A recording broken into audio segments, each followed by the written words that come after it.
চলে যান। উনি তো এখনো অযোধ্যা যাননি, উনি এখনো পুরী যাননি।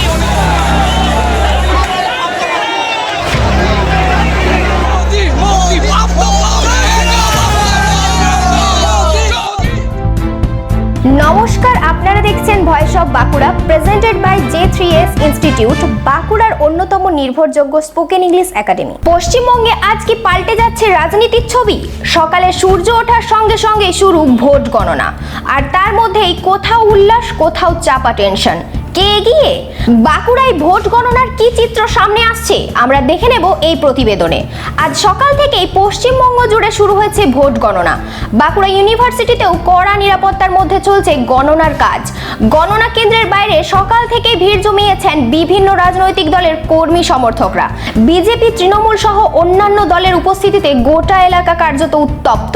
চারিদিকে পুলিশের কড়া নজরদারি, যাতে কোনো অপ্রীতিকর পরিস্থিতি তৈরি না হয় তার জন্য নেওয়া হচ্ছে একাধিক ব্যবস্থা। এদিকে প্রাথমিক ট্রেন্ডে দেখা যাচ্ছে বাঁকুড়ায় তৃণমূলের থেকে অনেকটাই এগিয়ে রয়েছে বিজেপি। এই ফলাফলের ইঙ্গিত মিলতেই বিজেপি কর্মী সমর্থকদের মধ্যে দেখা যাচ্ছে প্রবল উচ্ছ্বাস। গণনা কেন্দ্রের বাইরে শোনা যাচ্ছে স্লোগান, কোথাও বাজি ফাটানো, কোথাও আনন্দ মিছিলের প্রস্তুতি। অনেকেই আশাবাদী এই ফলাফল শেষ পর্যন্ত তাদের পক্ষেই যাবে এবং নেতৃত্বে আসবেন নরেন্দ্র মোদী।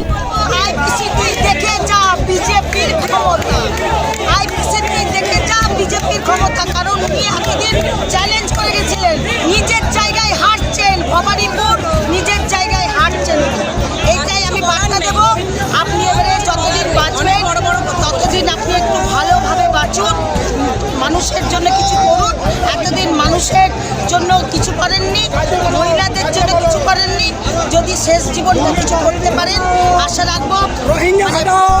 আমি ঠাকুরের কাছে যে কটা দিন আপনি বেঁচে থাকবেন ভালোভাবে বেঁচে থাকুন, সুস্থভাবে বেঁচে থাকুন এবং নিজের রাজনীতির থেকে বিরত নিয়ে একটু ঘরে বসে হরিনাম জপ করুন। তিনি বলে দিয়েছেন, একটাই কথা বলবো যে অনেক করেছেন, 15 বছর ধরে পুরো বাংলাকে জ্বালিয়ে পুড়িয়ে শেষ করে দিয়েছেন। এরপর আপনি বিরতি নেন, এরপর আমরা রামরাজ্য প্রতিষ্ঠা করব।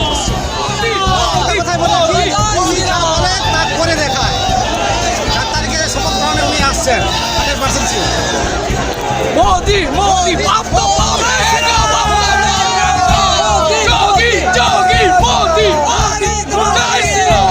বার্তা দেবো। এবার উনি কাশী বিশ্বনাথ চলে যান। উনি তো এখনো অযোধ্যা যাননি, উনি এখনো পুরী যাননি। উনি জগন্নাথ দেবকে অপমান করে ফলস জগন্নাথ ধাম দীঘাতে তৈরি করেছিলেন। এখন ওনাকে বলবো, বয়স হয়েছে, উনি এখন তীর্থ করতে যান।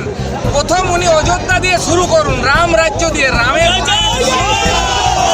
অন্যদিকে বিরোধী শিবিরকে ঘিরেও শুরু হয়েছে কটাক্ষ। কেউ কেউ মুখ্যমন্ত্রী মমতা ব্যানার্জিকে উদ্দেশ্য করে তীব্র মন্তব্য করছেন, জানিয়ে রাজনৈতিক উত্তেজনা আরও বাড়ছে। তবে এখনো পুরো চিত্র পরিষ্কার নয়, কারণ অনেক রাউন্ডের গণনা বাকি। বাঁকুড়ায় এই ট্রেন্ড কি শেষ পর্যন্ত বজায় থাকবে, নাকি পাল্টে যাবে ফলাফলের সমীকরণ? সেই দিকেই এখন তাকিয়ে গোটা রাজ্য। এই ধরনের গুরুত্বপূর্ণ খবর সবার আগে পেতে আমাদের চ্যানেলটি সাবস্ক্রাইব করুন আর ভিডিওটি শেয়ার করতে ভুলবেন না। আপনার মতামত কমেন্টে জানান আর লাইক শেয়ার করে ভয়েস অফ বাঁকুড়ার পাশে থাকুন।